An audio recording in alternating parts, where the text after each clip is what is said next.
Hey everyone, today I'm going to teach you how to add an attachment directly in your Outlook email body. So let's get started with this quick tutorial. First, open your Microsoft Outlook application and log into your account to load in your emails. Once everything is loaded up, you're ready to begin. Now, to add an attachment in your Outlook email body, you'll need to access your email tools by clicking on the New Email button. You'll find this button located on the top left part of your screen.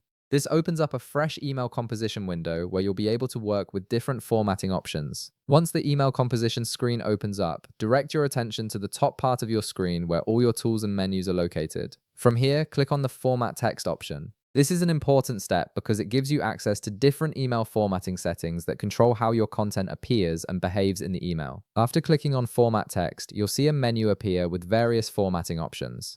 Look for the Format section, and you'll notice 3 different email format options available. Here's the key part: choose Rich Text. This specific format is what allows you to add attachments directly into your email body instead of just the attachment field. Rich text format gives you more flexibility with how you insert files and media into the message itself, which is exactly what you need for this task. Once you've selected rich text, you're all set. Now you can directly paste the attachment into your email body without any restrictions. Instead of adding it to the traditional attachment field at the bottom or top of your email, you can place it exactly where you want it within the message content itself. This makes it much easier to integrate files into the flow of your email, especially if you're explaining something step by step or referencing multiple documents in different sections of your message. And that's it. You've successfully set up your Outlook email to add attachments directly in the email body using rich text format. If this video helped you out, be sure to leave a like, subscribe, and I'll see you in the next one.